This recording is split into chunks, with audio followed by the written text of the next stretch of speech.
Friend नमस्कार। अभी हमारे बीच में लिपगार्ड सोलर 1150 इन्वर्टर रिपेयर होने के लिए आया है।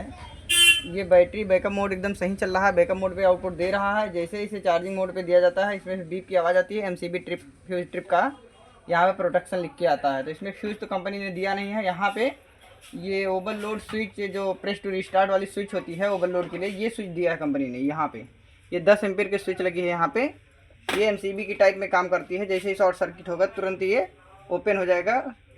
तो इसमें साथ में 10 एम्पीयर लगाया कंपनी। ये एकदम ओके है। तो इसे हम चेक करा के दिखाते हैं इसमें कहाँ पे फॉल्ट है। इसे फॉल्ट चेक करने के लिए कैसे क्या करना पड़ता है हमें। जैसे ही इसे बैटरी से हम कनेक्ट करेंगे, ये देखिए इसे बैटरी से कनेक्ट कर लिए हैं, यहाँ पे डिस्प्ले पे आ गया है। तो इसे चेक करने के लिए मीटर को अपने हम एसी वोल्टेज में सेट करेंगे और एक वायर हम अपना न्यूट्रल पे लगाएंगे, लगा दिए हैं। एक वायर न्यूट्रल पे लगा दिए हैं और दूसरा यहाँ पे ट्रांसफार्मर के पतले वाले टेपिंग पे हमें वोल्टेज चेक करना है इन्वर्टर ऑन करके। ये देखिए वोल्टेज 230 दिखा रहा है। जैसे इसे मेन मोड में कनेक्ट करेंगे तो यहाँ पे हमें 150-200 वोल्ट मिलना चाहिए। तो इसे हम देखिए मेन में कनेक्ट कर रहे हैं। ये देखिए ये रिले हमारी ऑन हुई। देखिए यहाँ पे वोल्टेज जीरो हो गए। जीरो वोल्टेज होने का मतलब इस ट्रांसफार्मर को सप्लाई मिली नहीं है। इस ट्रांसफार्मर को सप्लाई जब मिलेगी तभी ये चार्जिंग करेगा। तो जैसे इसके पतले वाले वायर में आएगा इसके प्राइमरी में करंट, तो सेकेंडरी में करंट जाएगा, फिर ये चार्जिंग करेगा। तो उसे चेक करने के लिए हम यहाँ पे चेक करेंगे अपना ये जो हमारा फ्यूज ट्रिप लगा था। ये देखिए ये हमारा एकदम ओके है। इनपुट वोल्टेज मिल रहा है 220। यहाँ पे 220 मिल रहा है। इस ट्रांसफार्मर को क्यों नहीं मिल रहा है? तो यहाँ पे दो रिले लगाए हैं कंपनी ने। ये दो रिले चेक करेंगे। इस रिले के साइड में एक ट्रांजिस्टर लगा है एनपीएन, उसे चेक करेंगे। तो देखते हैं कहाँ पे हमारा फॉल्ट है। और जैक तो जला नहीं है, जैक आप यहाँ पे देख सकते हैं एकदम सही है। तो यही चेक करेंगे हम। और ये मेन सेंसिंग ट्रांसफार्मर की बात रही थी, ये ट्रांसफार्मर हमारा एकदम ओके है। तो कार्ड अपना ओपन करके और देखते हैं कहाँ पे दिक्कत है इसमें। फ्रेंड ये देखिए यहाँ पे हमारी दो रिले लगी है, ये देखिए ये दोनों।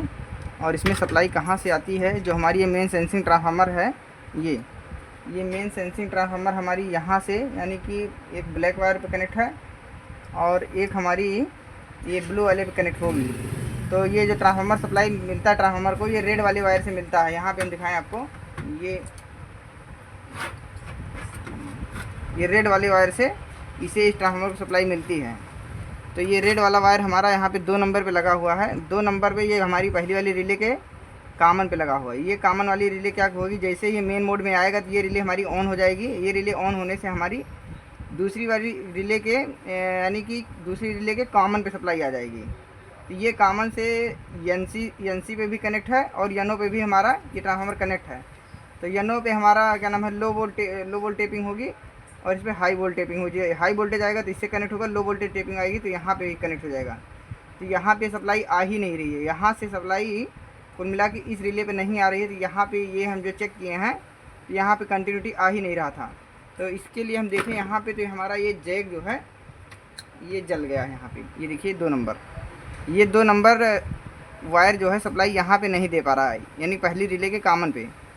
और इसी कॉमन से हमारी सप्लाई इस ट्रांसफार्मर को भी आती है। लेकिन ये हमारी ट्रांसफार्मर क्या करती है, ये जो नीली वाली वायर है उससे सप्लाई मिल जा रहा है, लेकिन ये रेड वाला ये जो ट्रांसफार्मर में आती है ये नहीं मिल रही है।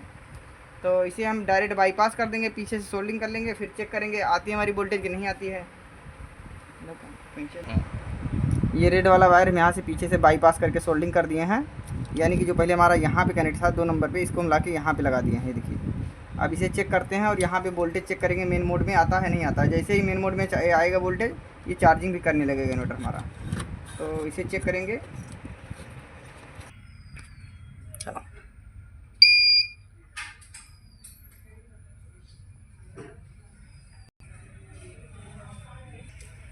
ये बैकअप मोड की सप्लाई है, यहाँ पे आप चेक कर लीजिए। ये देखिए इसको हम ऑफ़ करते हैं, ये ऑफ हो गया, वोल्टेज चला गया। फिर इसे हम ऑन करते हैं, ये वोल्टेज आ गया। अब इसे हम सीरीज में सप्लाई देंगे। जैसे मेन मोड में यहाँ पे पहले वोल्टेज नहीं आता था, देखते हैं आता है नहीं आता है वोल्टेज। ये मेन मोड में कनेक्ट हो चुका है, देखिए वोल्टेज आ गए हमारे। ये चार्जिंग उठाने का प्रयास करता है। जैसे ही चार्जिंग उठाता है, एम्पियर लोड पड़ता है, तुरंत यहाँ पे वोल्टेज घट जाते हैं। ये देखिए और यहाँ पे मेन मोड भी चेक कर लीजिए, मेन भी आएगा। अभी मेन मोड दिखाएगा। ये सोलर अभी है, यहाँ पे सोलर इसमें कनेक्ट हुआ ही नहीं जब से लगा है ये इन्वर्टर जहाँ पे लगा है। इन्वर्टर ऑन है, बैटरी 11.4 है, मेंस 216 वोल्ट, ये देखिए 216 यहाँ पे भी है। और इसे हम चार्जिंग यहाँ पे एक बार मेंस कनेक्ट करके देखते हैं यहाँ पे एम्पियर आता है नहीं आता है। देखिए एम्पियर यहाँ पे चेक करिए, अभी एम्पियर आएगा ये देखिए 10 एम्पियर के आसपास आ गया है, 10-11 एम्पियर। और यहाँ पे भी वोल्टेज एकदम रुके हुए हैं 205 वोल्ट मेन मोड में। ये इन्वर्टर हमारा ओके हो चुका है।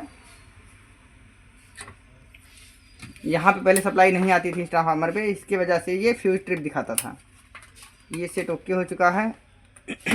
और यहाँ पे दिखा दें, ये जो मोड लिखा हुआ है, अगर इसे हम प्रेस करके छोड़ देंगे ये हमारी लाइट ग्लो कर रही है। अब ये 180 वोल्ट से लेके 260 वोल्ट तक केवल चार्जिंग करेगा, तो इसे हमें ऑफ़ करके रखना होता है। अब ये इन्वर्टर मोड में चलेगा।